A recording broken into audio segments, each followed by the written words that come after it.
Bismillah, alhamdulillah, wassalatu wassalamu ala rasulillah wa ala alihi wa sahbihi wa mawala mabadu wa rahmatullahi wa barakatuh.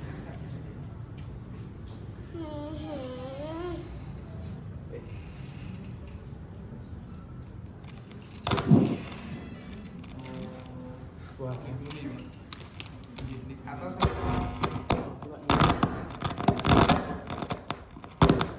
cek. Lo cek. Semoga lancar ya. Assalamualaikum warahmatullahi wabarakatuh. langsung saja ya, kemarin kita nyampe di Yusuf itu kan membuat geger Mesir ya, gara-gara ketampanannya, kira-kira begitu. Ketampanannya lalu Yusuf dipenjara gara-gara untuk membersihkan nama istana dari praktik-praktik atau dari nama-nama yang buruk gitu. Jadi ya kadang kayak gitu Mas Bade, orang yang nggak salah itu dipenjara. Musuh penguasa ya wis ngono iki, repot ya musuh penguasa. Jadi demi nama besar istana, orang yang nggak salah itu akhirnya dipenjara. Lalu itu dijalani sama Yusuf. Yusuf justru memilih dipenjara dibandingkan dengan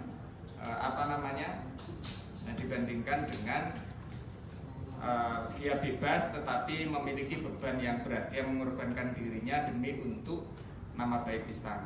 Lalu Yusuf dipenjara selama 12 tahun. Nah, 12 tahun itu Quran tidak menjelaskan tahunnya itu, tidak menjelaskan. Lalu dia dipenjara itu punya teman. Kebetulan yang masuk itu Yusuf. Yusuf itu alumni pertama. Ya, santri pertama. Yang masuk duluan Yusuf. Lalu ada dua orang namanya Fatayan. Quran itu hanya menyebutkan Fatayan, tidak menyebutkan namanya. Dua orang pemuda. Nah, ini di tafsir-tafsir itu ada, termasuk di tafsir Kediri. Dua pemuda itu, yang pertama namanya Nabwa, yang kedua namanya Majlas. Nabwa itu orang yang menyajikan minuman, tugasnya menyajikan minuman. Kemudian yang Majlas itu orang yang menyajikan makanan. Gitu. Itulah dua orang itu yang menjadi teman Yusuf ketika di penjara. Nah, setelah mereka bertiga ketemu itu ya ngobrol ngalor ngidul Mas. Oh, ngidul kulon membicarakan apapun yang ada, karena mau bahas masalah gak ada. Akhirnya yang bahas enaknya gitu aja. Oke, akhirnya membahas seadanya. Nah, kebetulan dua orang ini pada suatu malam mimpi, dan Al-Quran itu sangat jelas mimpinya. Yang satu mimpi yang satu mimpi menyajikan minuman kembali. Sedangkan yang satunya lagi itu mimpi dia kepalanya itu ditaruh makanan dan dipatoki burung. Jadi kemudian hari akhirnya percaya, aku melihat dirimu setelah ngobrol ngalor gitu, itu kayaknya dirimu itu ahli tafsir mimpi. Nah, ketika saya dulu S1 juga sempat kayak gitu. Mas, saman prodinya apa? Saya bilang tafsir. Nah, ketika saya bilang tafsir, oh iya kebetulan saya tadi malam itu mimpi. Dikira tafsir mimpi, wah ngawur. Tafsir hadis gitu, kalau dulu itu tafsir hadis. Nah, karena dia percaya kalau Yusuf itu ahli tafsir mimpi, akhirnya disampaikan, apa sih makna mimpiku itu? Lalu Yusuf menyampaikan, untuk yang penyaji minuman itu kamu nanti akan bebas dan jabatanmu semula itu akan dikembalikan. Begitu. Karena secara hukum yang Nabwa ini tidak berdosa, tidak bersalah secara hukum. Lalu si majelasnya itu yang gak enak. Untuk si majelas itu Yusuf menyampaikan, nanti kamu akan dihukum, lalu disalib ya. Disalib, lalu jasadnya itu akan dipatoki oleh burung bangkai. Nah, di kemudian hari akhirnya bebas ini si Nabwa ini bebas dan dikembalikan benar posisinya sebagai pelayan kerajaan. Sementara si Majlas itu dihukum oleh raja Al-Aziz, di dalam surah Yusuf itu sebutannya Al-Aziz, dan betul sesuai dengan prediksinya Yusuf. Nah, disinilah kunci perubahan perubahan status Yusuf, Mas. Jadi setelah peristiwa itu betul-betul terjadi, akhirnya raja mimpi. Mimpinya seperti apa? Nah, ini mimpi raja. Mungkin zaman sudah tidak asing ya dengan mimpi yang dialami oleh raja itu. Waqala al-maliku inni ara sab'a baqaratin simanin yakluhunna sab'un ijabu wa sab'a sumbulatin khudri wa ukhra yabisat. Ya ayyuhal mala'u aftuni fi ru'yaya in kuntum lirru'ya takburun. Raja berkata kepada orang-orang yang terkemuka di kaumnya, sesungguhnya aku bermimpi melihat 7 ekor sapi betina yang gemuk-gemuk dimakan oleh 7 ekor sapi betina yang kurus-kurus, dan 7 bulir gandum yang hijau, dan 7 bulir lainnya yang kering. Hai orang-orang yang terkemuka, terangkanlah kepadaku tentang takwil mimpiku itu jika kamu dapat menakwilkan mimpi. Nah, ini menjadi sayembara. Sama tahu sayembara? Siapa yang bisa itu akan dikasih hadiah. Nah, mirip ketika saya di Yai Tulungagung kemarin, yang bisa menjawab pertanyaan saya kasih buku. Nah, kayak gitu. Ini juga ada sayembaranya. Lalu tersebar ini ke seantero Mesir. Lalu orang-orang itu bilang qalu adghosu ahlam, itu mimpi disiak bolong, kayak gitu. Kemudian nyampailah kabar ini ke orang yang bebas, temannya Yusuf itu. Jadi kan satu sudah dihukum mati, yang satu bebas dan kemudian naik tahta karena posisinya dikembalikan. Nah, nyampe ke Nabwa. Kemudian Nabwa itu bilang gini, aku punya temen loh. Nah gitu, temen sepenjara. Namanya Yusuf. Saya punya teman namanya Yusuf dan takwil mimpinya keren. Saya duduk di sini itu, ya betul-betul nyata apa yang ditafsirkan Yusuf pada saat di penjara dulu. Begitu juga apa yang dialami oleh Majelas, teman kita sepenjara itu. Itu juga betul-betul terjadi, dia dihukum oleh raja dan mati dimakan burung bangkai. Kayak gitu. Itu adalah kenyataan yang membuktikan kualitas tafsir mimpinya Yusuf. Nah, itu kemudian nyampe ke raja.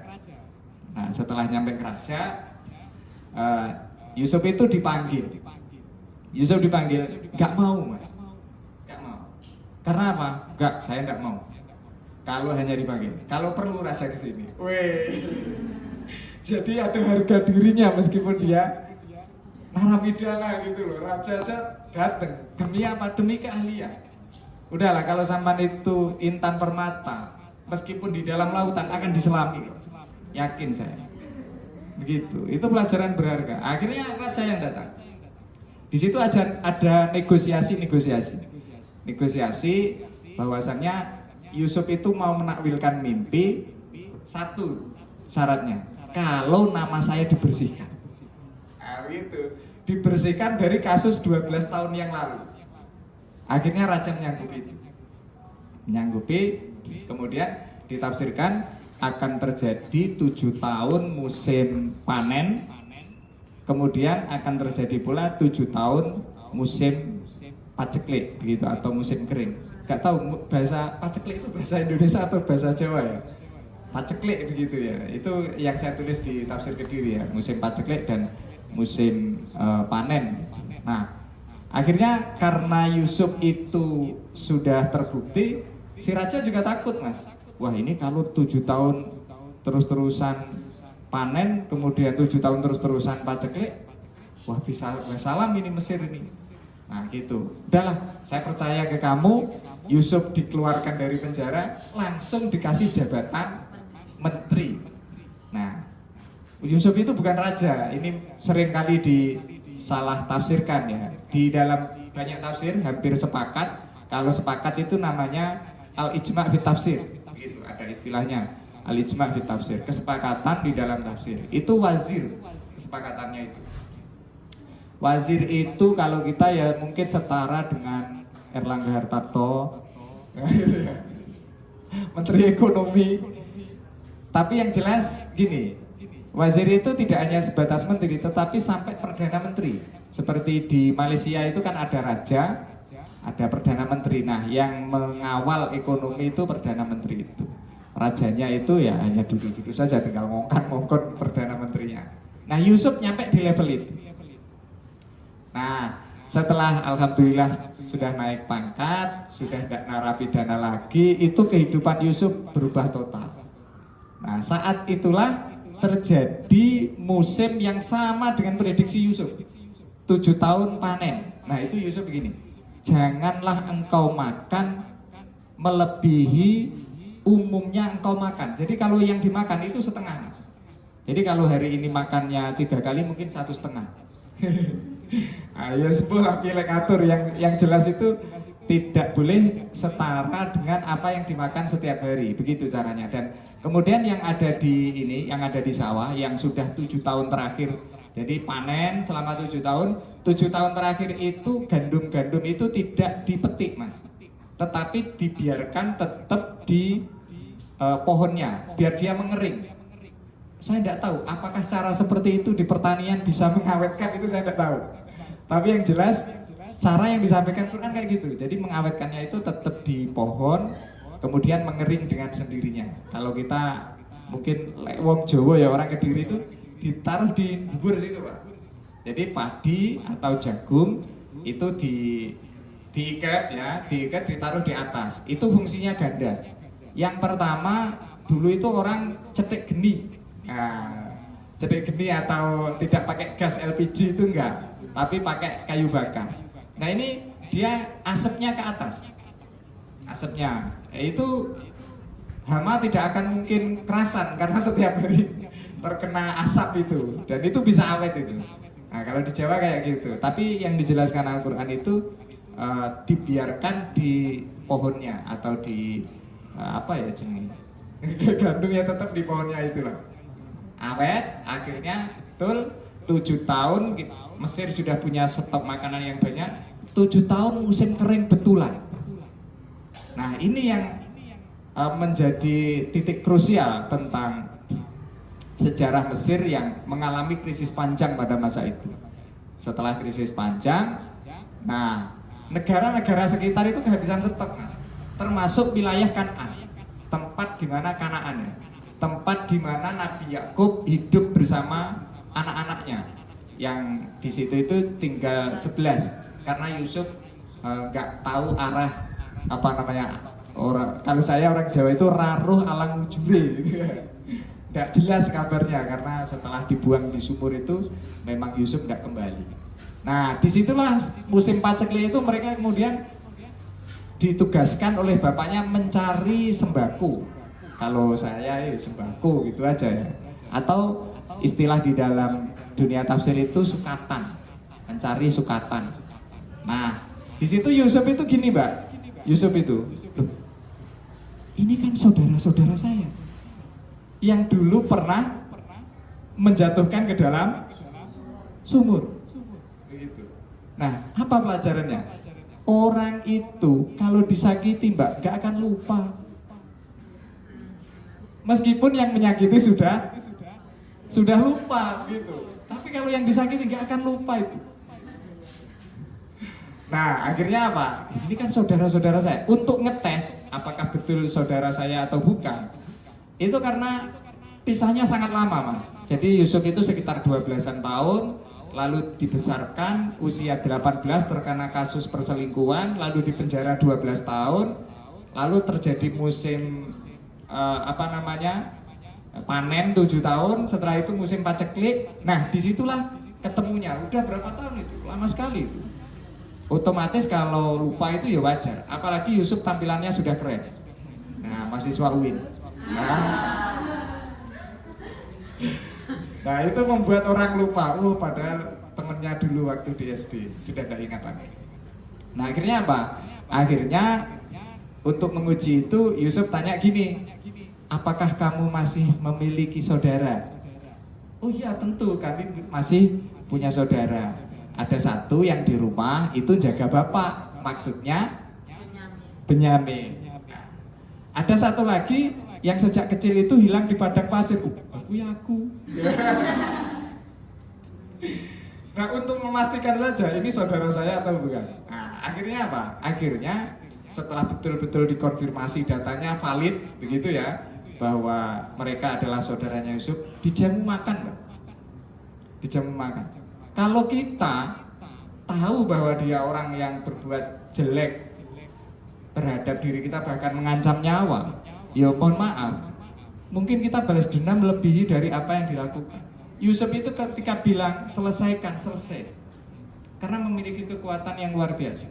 Apalagi dengan menyajikan fakta, inilah orang yang menjatuhkan saya ke dalam sumur. Yusuf bilang selesai, selesai. Itulah bedanya kita dengan Nabi. Begitu. Nabi itu orang yang bisa memaafkan dikala ia mampu untuk membalasnya. Dan kita itu masih saja tetap kesulitan untuk memaafkan orang. Dan kadang kita itu tidak memaafkan itu karena kita memaafkan itu karena tidak mampu membalas. Begitu. Nah, para nabi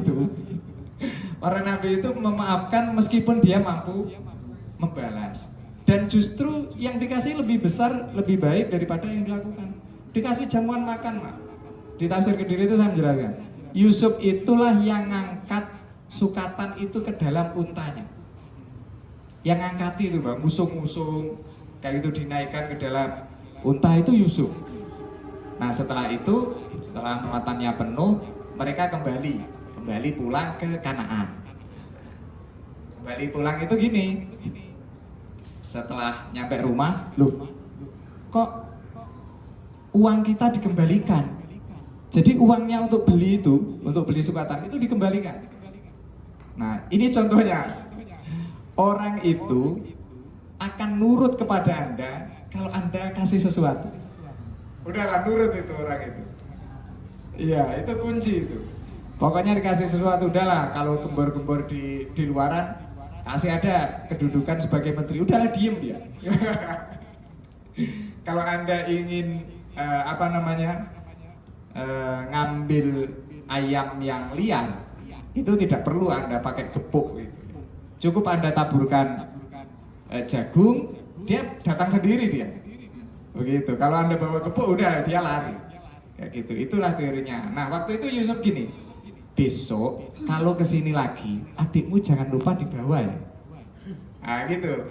Nah, dia ingat pesannya itu dan pulang menyampaikan ke bapaknya. Apalagi ternyata uangnya dikembalikan. Wah, itu semakin tanam jasa. Saya menulisnya itu sebagai politik tanam jasa. Gitu. Nah, kalau sudah punya jasa, orang itu menolak itu berat, Pak. Oh, nggak enak saya kalau nolak permintaannya si A gitu, karena dia sudah berjasa dalam hidup saya. Itu politik tanam jasa yang dilakukan itu.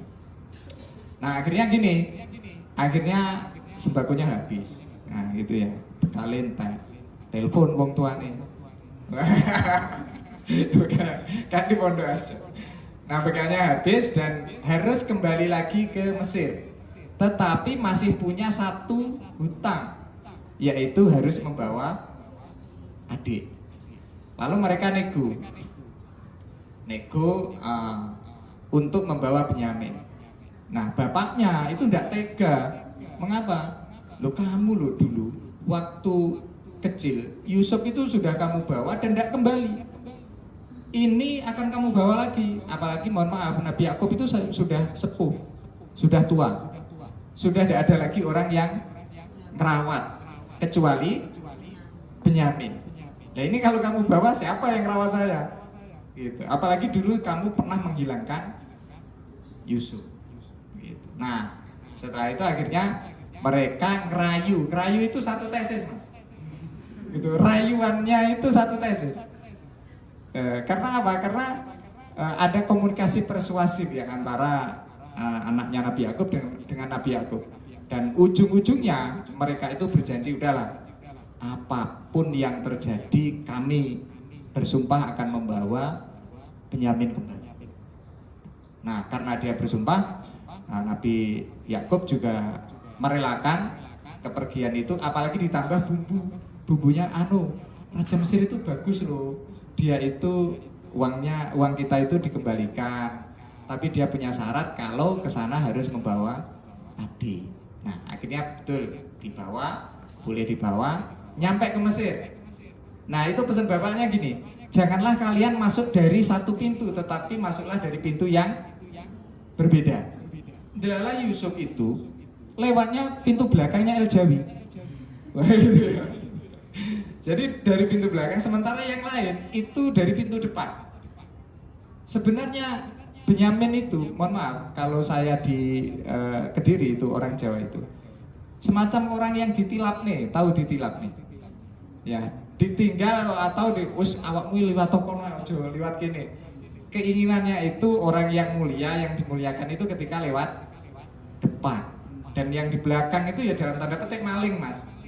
Begitu, awak mau jaro aku lewat Tomburi. Nah, delalah di belakang itu ketemu Yusuf. Nah, ini masih ingat, meskipun sudah puluhan tahun yang lalu. Benyamin, Yusuf, begitu. Ikatan emosional saudara kandung itu sangat kuat, sangat kuat. Buktinya berpuluh-puluh tahun pisah itu klik, ketemu. Gitu. Nah, akhirnya mereka berpelukan haru, dan kemudian dijamu makan. Nah, setelah itu bilang begini, gimana kalau saudara yang lain itu kita kerjain? Tentu tidak ada di dalam Al-Quran kita kerjain gitu, tetapi praktiknya dikerjain. Nah, jadi gini, nanti karung kamu akan saya taruh sikoya. Sikoya itu dalam bahasa orang-orang tafsir itu maknanya satu adalah bandul timbangan. Bandul timbangan ini loh, untuk nimbang itu loh mbak, bandul timbangan itu. Atau yang kedua itu piala emas, itu sikoya. Setidaknya ada dua perbedaan pendapat di tafsir itu. Nah, nanti kamu kalau keluar akan diperiksa dan kemudian dianggap pencuri, lalu setelah dianggap pencuri kamu akan saya tahan. Gitu skenarionya. Ternyata di dunia politik juga gitu, itu ada gitu. Nah, jadi politiknya orang besar untuk mengerjain sesuatu atau seseorang itu ada. Dan Yusuf itu ngerjain saudaranya. Gitu. Itu politik yang halus sekali. Supaya dapat menghukum saudara. Nah, akhirnya apa? Akhirnya mereka sudah bawa makanan yang banyak, bawa sembako yang banyak. Kemudian Yusuf memasukkan itu sikoya ke dalam karungnya Benyamin. Lalu mereka mau pulang setelah dapat banyak sembako, mau pulang. Ada seseorang yang berteriak, kita hilang, sikoya kita hilang. Lalu orang-orang yang jaga di pintu itu kabeh ditutup. Ini harus diperiksa semua, tidak boleh keluar. Karena kalau nggak bawa STNK nggak bisa keluar. Kayak dari Wincar.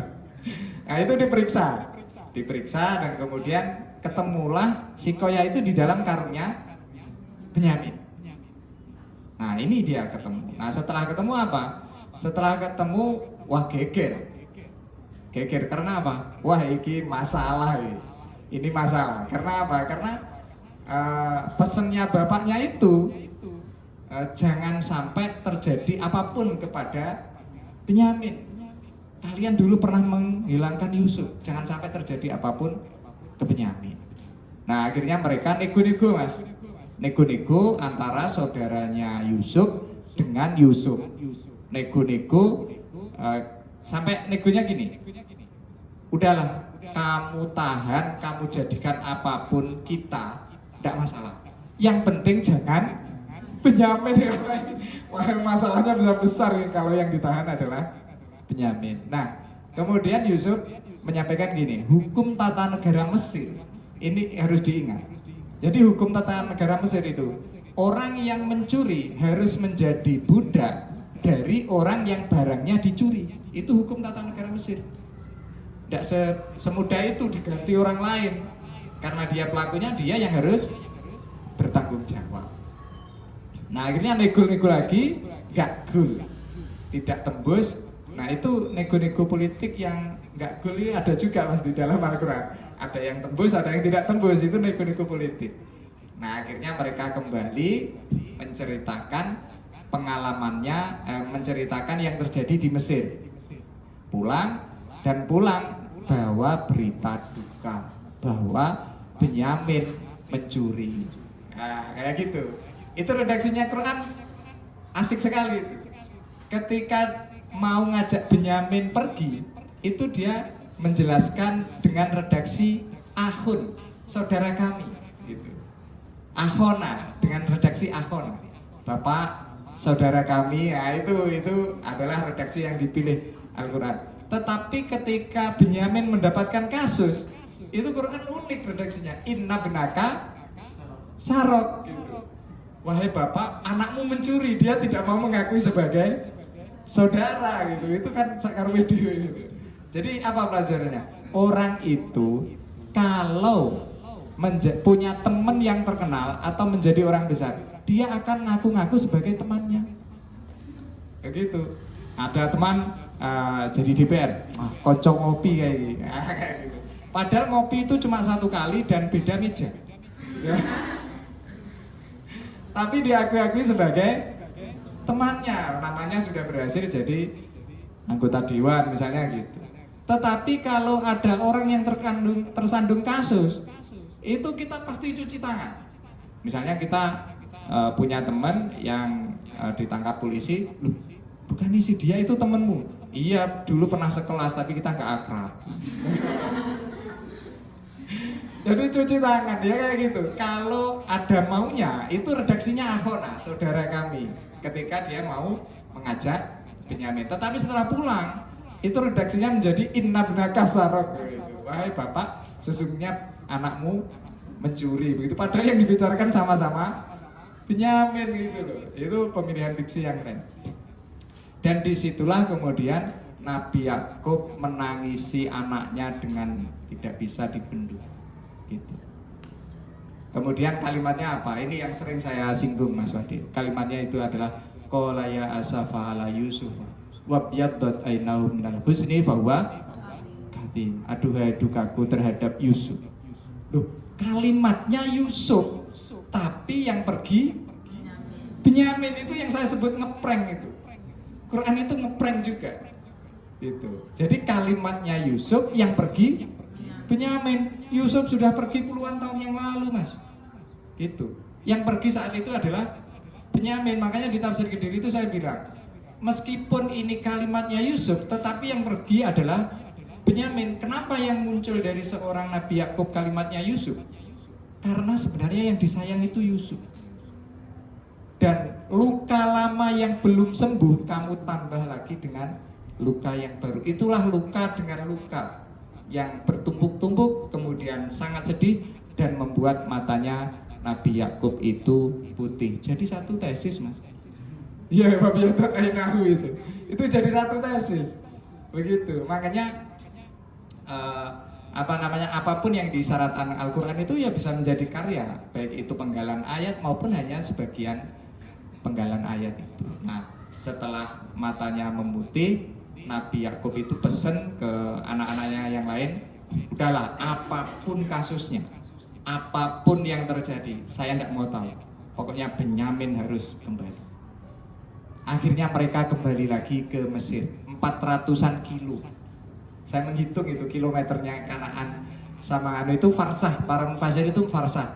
Kemudian saya terjemahkan ke dalam kilometer, ketemunya sekitar 400 kilometer. Dan itu bolak-balik, awalnya ke Mesir cari sukatan, balik ke Kanaan, itu bawa Benyamin, kemudian balik lagi ke Mesir, Benyamin terkena kasus, pulang lagi ke Kanaan, bapaknya buta karena sedih, lalu kembali lagi untuk mencari Benyamin apapun yang terjadi. Setelah itu bersambung, kita sambung minggu depan.